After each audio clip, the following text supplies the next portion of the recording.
God! No! God, please, no! No! No! Seriously though, why can't we have nice things?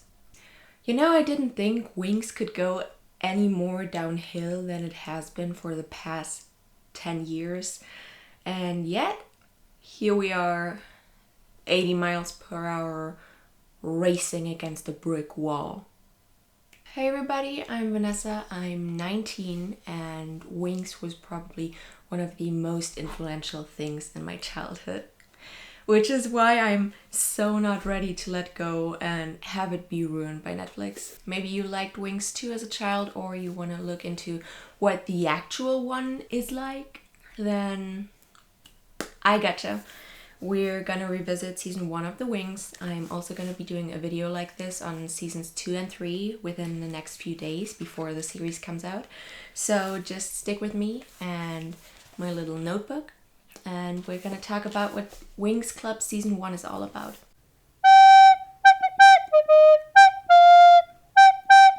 Bloom, our main character, meets Stella, the Fairy of Light, and discovers that she is in fact also a fairy.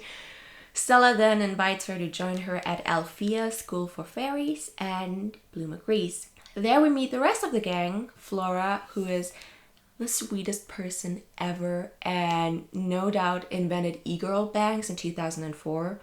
Musa, who is the fairy of music and the queen of roasts. And Tekna, who is representing all of our strong women in STEM and is doing a fabulous job doing so. And together, they're the Winx. We also meet the Tricks, Icy, Stormy, and Darcy. They are witches and our main antagonists for the season. There's multiple schools. We have Alfea for fairies, Cloud Tower for witches, and Red Fountain for wizards. Which is interesting because I have never seen any of them do magic. But the wizards are also called specialists, and we know some of them. Timmy, who's our little tech nerd. Ribbon, who's a moody bad boy. Prince Sky and his squire Brandon. Something is off, isn't it?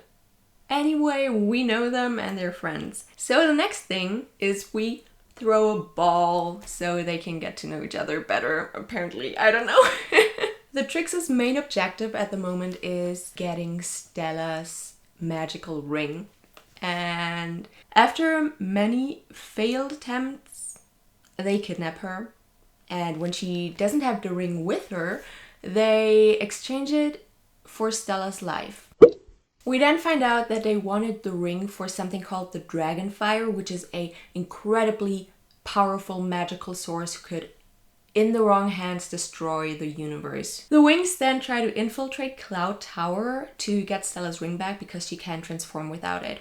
But that doesn't go unnoticed, and they get the ring back, but they also get their powers taken away by Headmistress Faragonda. The next evening they're alone at school without their powers, and the only logical thing to do is throw a party and invite the boys.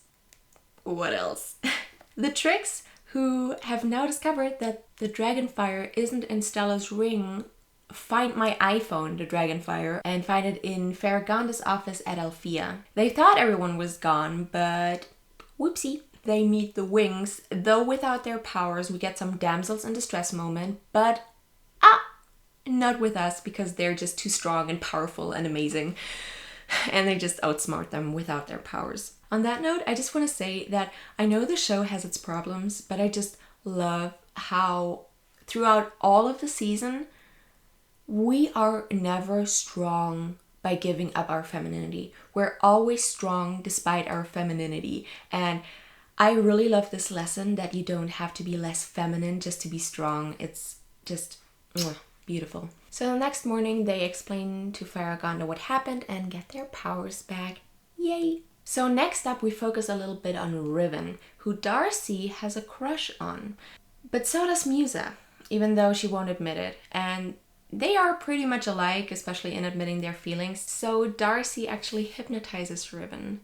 I'm not sure if it's actually magic or if he's just super horny, but now he's acting a little bit as a spy for the Tricks. The episode ends in a fight and the Winx are back in sync, and on that note I want to say that It's amazing to see how the Winx are bonding throughout the season by watching their transformations, because in the beginning you have all of their transformation animations just lined up after each other, and now we're blending, and I just like that. That's really nice storytelling. I don't know if it's intentional, but it's great and I'll appreciate it. But I feel like at that point they didn't quite know what to do with everybody's powers yet, notably Musa. It's cool to be the fairy of music, but I feel like they didn't really figure out what kind of spells she could be using. Also, another thing I appreciate though, people get knocked out really reasonably. Like when you're slammed into a wall, like it depends on the force, but like if somebody slams you into a wall with magic,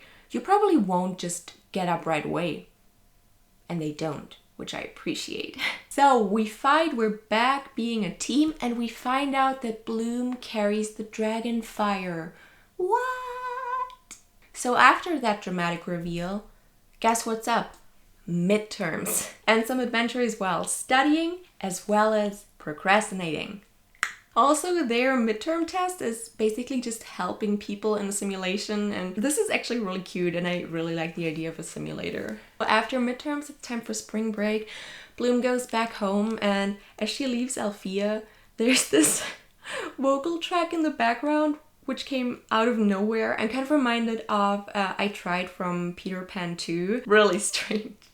Anyway, we're back home and we find out Bloom's adopted. What? So now Bloom wants to find out more about her birth parents and her past, and that has actually been a theme for a while, and ever since we went to Cloud Tower, a nymph named Daphne has been visiting Bloom and inspired her to look up more stuff about her past. A little bit later, we're going to Prince Sky and Brandon's home kingdom for some sort of tournament, and there we find out that Sky and Brandon have actually been lying to Bloom and Stella, and Prince Sky isn't actually Prince Sky, but Brandon is Prince Sky.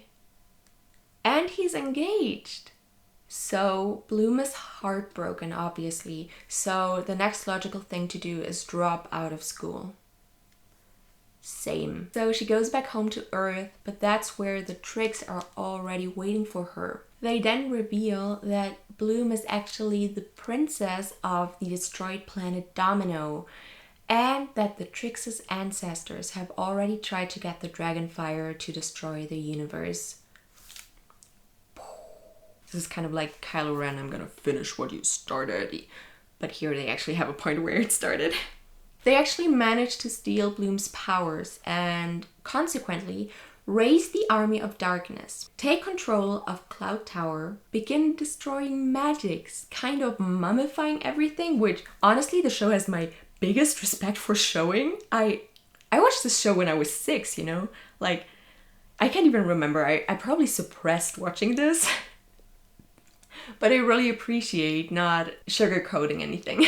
Oh, we also find out Ribbon's no longer useful. Let's throw him in jail. The Winx come back together, and our next quest is to go to Domino and find a way to defeat the Tricks. Bang, pow, our simulator's a portal now. On Domino, they find the Royal Palace and actually find out about Bloom's past and that Daphne is her sister. A little later, the specialists join and Bloom, Sky, Brandon, and Stella reconcile. Back in jail, Ribbon is working on some self-reflection, which we stan. I mean, we don't stan because it's like the bar couldn't be lower because he was such a fucking asshole. But I mean, at least. He then goes on to escape and also frees the witches of Cloud Tower, and Sky can feel that Ribbon is in danger, so Sky and Ribbon are parapetite, don't at me. Everyone's coming together in Althea now, and first our main people reconcile because we cannot have some unnecessary drama while the world is being destroyed. And then we prepare for the fight. Everyone, witches, fairies, specialists, you name it. Everybody except for Bloom, who is splitting up looking for something called the Lake Roccaluce, where she finds out that she has never lost her powers. They were all within her. So we're coming together for a big fight against the Tricks after a lot of pang, pow, and action. They get defeated. Some people switch sides because we stand character development, and everyone is happy. We're also developing some feelings. Basically everyone except for Flora. But Flora doesn't need a man. Well, none of them do. But if Flora wants a man, she can have him. And if you know it, you know it's worth the wait.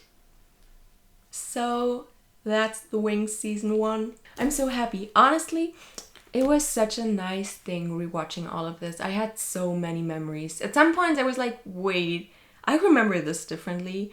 But it was so great to just get out of it and just remember the good old times. And I'm really happy that the show held up this well. I mean, the first 3 seasons. The rest is kind of just there. Anyway, what did you think? What do you generally think of Winx season 1? Leave it down in the comments. I think I really like it, but I think I like the other 2 more. So I don't want to say it's weak, but I think I like the other seasons more. Talk to me about the Winx. I have way too little friends who know about the Winx. Please just comment. Yeah, I hope you liked it. If you did, like the video, and yeah, hope you had a fun time. Hope to see you again. Bye!